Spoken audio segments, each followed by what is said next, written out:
Welcome back to Dwindling DS Diva. I'm Amber, and today we're going to talk about finally getting to meet my surgeon. So it was June 10th, and it was finally the day that I was going to get to meet my surgeon. So I had done all this research, and I felt really well prepared to go into it and have a conversation about what type of surgery it was that I wanted to have.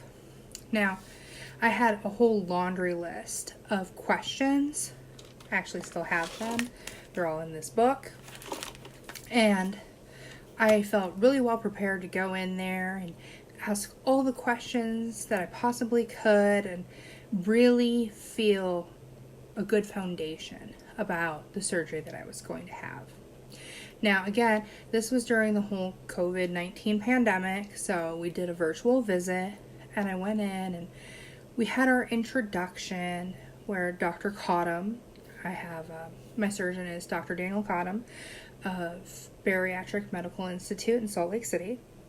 He introduced himself to me and I to him, and then he looked at me and he said, "So, what are you thinking in regards to which surgery I was considering in my mind about having?" And so I told him that I was leaning towards the Roux-en-Y or gastric bypass, but I wasn't really sure if I wanted to go through with that or VSG because both of them had pros and cons, in my opinion. And he looked at me and he said, "How about neither? And I'll tell you why." And it seemed like he paused forever, even though I know it was only a few seconds, but in my mind, it felt like forever. My heart sank. Everything that I knew, all the research that I did, all the questions that I had prepared, everything went out the window in that split second. And so did my confidence. And so he said to me, "How about the loop duodenal switch? And I'll tell you why." And he explained my comorbidities, my diabetes, my sleep apnea, and he told me that the Loop DS would solve all these issues for me. And while that sounds great, I just heard DS in my head.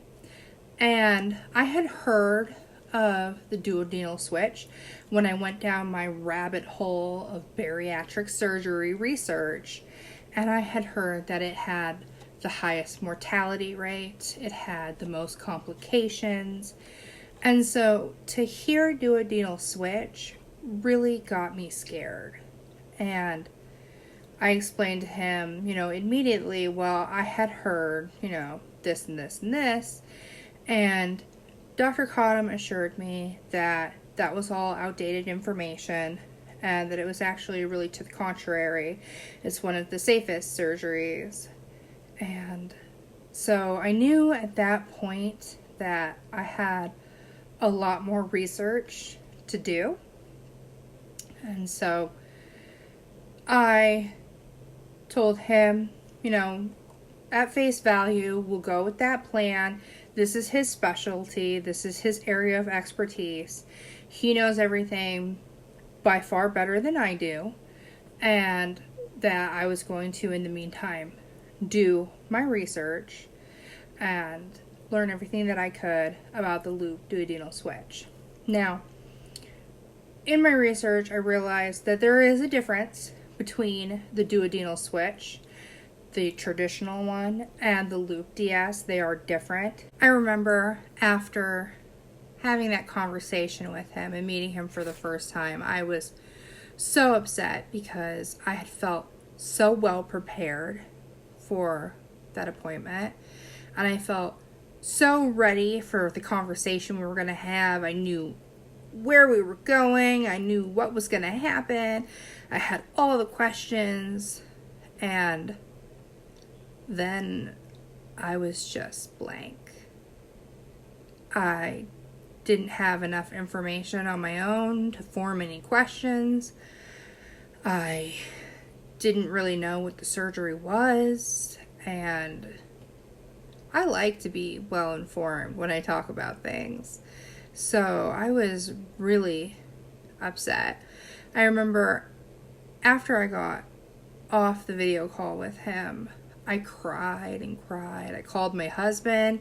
I cried to him. I called my mother. I cried to her. I just kept freaking out about it. And then the dietitian over there called me right afterwards because I totally spaced the fact that I had a meeting with her as well. And I was just trying to pull myself together throughout that entire appointment because I was a wreck.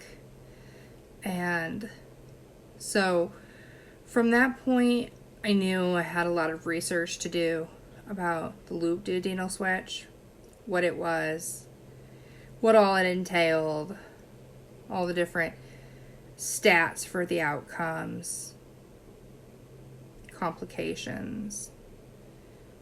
I really wanted to know all the things that I knew about the other surgery. I wanted to be able to know about this surgery because this was the one that was suggested to me. This was the one that I was told was going to be the best surgery for me, and I had no idea what it was. So after I was done freaking out and crying and being a drama queen, I pulled up my britches and started researching the loop duodenal switch. So in my next video, we're going to talk about everything that I learned about the loop DS, and then we'll go from there. Thanks for joining me again, and have a good one. Bye.